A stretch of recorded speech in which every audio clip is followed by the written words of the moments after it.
но постои таа бројка колку се најавиле и колку симнувања направиле од тој сајт. Значи 24.000 пати, 24.000 датотеки некој симнал за да ги чита, за да нешто работи, не знам за да се фали на другари или не знам зашто. Меѓутоа се 24.000 симнувања. Од разни делови од светот, каде што во последниот месец 24.000 луѓе пројавиле интерес. Пројавиле да влезат и да се информираат малку повеќе за тоа што работите. Се повеќе приметуваме дека на тој сајт во последниот месец се јавуваат и луѓе од академската средина, од најзначајните светски центри кои што работат на оваа проблематика, што ни дава за право да претпоставуваме дека наскоро и тие ќе се јават со свој став. Такви комуникации, се разбира. Многу ми е драго што бевте вечерва гости на Македониум, што кажавме во главном убави работи, спомнавме и малку за она што е сурова реалност на луѓе како вас.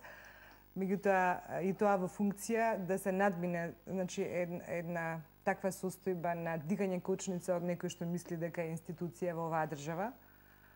Институциите не функционираат заради такви личности и такви луѓе. Институциите функционираат заради некој што може да оди напред со визијата, со духовноста, со креативноста, со внатрешната сила која може да донесе резултат повеќе и повисоко. Мислам дека следува во нашава држава точно една ера на такви луѓе кои не може да ги спречи никаква институционализирана пречка или кочница, зашто тоа што го имаме како генетски потенцијал е силно само по себе да излезе негде, каде и да е, а еве во вашиот случај во вистинското време. Ви благодарам за гостувањето во Македонија и ви посакувам уште многу успешни проекти, а Македонијум ќе биде тука да ги проследи. Заблагодаруваме и ние на добрите желби. Се надеваме дека ова наша работа ќе добие верификација. Прво очекуваме од надворешни автори, од луѓе кои ја знаат проблематиката. Како што започнавме, резултатите веќе се на повидок. Ја би им препорачал на оние кои се некоректни према нашиот труд да ја стават на страна суетата. Ние немавме цел да згазиме на нивната суета, ние имавме цел да помогнеме за разрешување на македонското прашање со нешто што е необорливо, што е познато, што е така јасно за оние кои имат слободна мисла. Одредени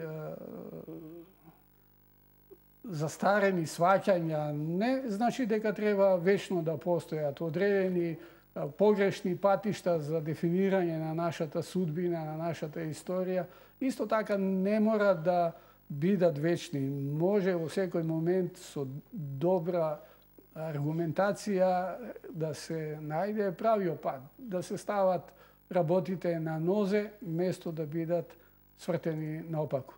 Наставно обвинува дека ние ја вртиме работата на глава, али секоја пара има две страни и ние се надеваме дека ние сме на правата страна, затоа што имаме стварно аргументи кои можеме да ги браниме пред секој добронамерен експерт во оваа проблематика.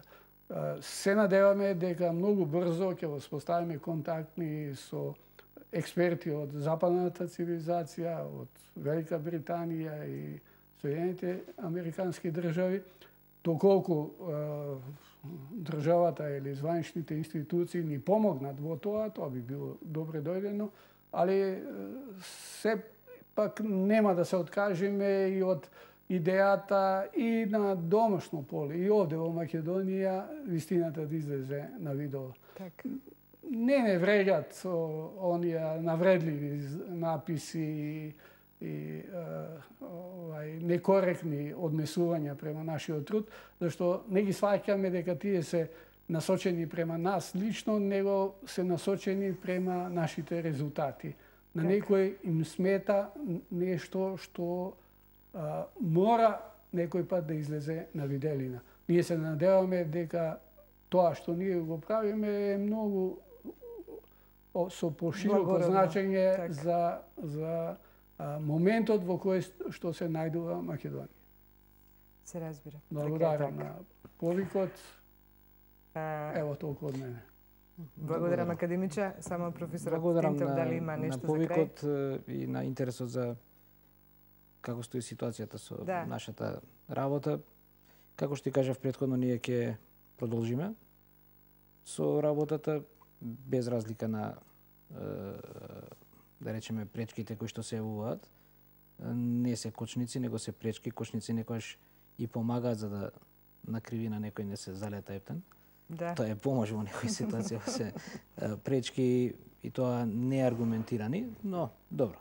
Како и да е, тоа секојаш го има, представува дополнителен мотив за да нешто се сработи. Ние во она што да речеме работиме во нашата професија со вакви показатели, веќе сме скоро сигурни дека се наоѓаме на прав пат. Тоа што некои посакуваат по инакви показатели, тоа е нивен проблем. Тука не можеме ништо да помогнеме. Ние само кажуваме оно до што доаѓаме. Тоа се резултати. На крај тие резултати сигурно се проверливи. Си има норми, си има како тоа се мери, нели должина со метар се мери, со вага се мери тежина и ова се мора да се измери на некој начин. Така. Кој знае да мери, повелете. Да, ако е тоа погрешно, ако ние нешто сме измешале во нели направите алатките со кои што се мери, тоа времето ќе си покаже. Ни предстои активност да речеме и со центрите кои што ова го изучуваат одамна во западниот свет, да речеме на одреден начин да се справиме, да ги понудиме нашите аргументи. Меѓутоа, мислам дека аргументите се доста јаки. Такво совпаѓање и такви резултати, ако е нешто погрешно, не може да се добијат. Да. Тоа би било фантастика на вистина. Така. Ви благодарам уште еднаш за времето. Малку е топло во студиово и време е да завршуваме со вечерашно издание. На гледачите само да им кажам пријатна вечер од Македонија. Се надевам дека и вечерва ве инспириравме на македонска основа. Ви посакувам пријатна вечер. Останете со програмата на Skynet. Се гледаме во петок во истото време. Пријатно.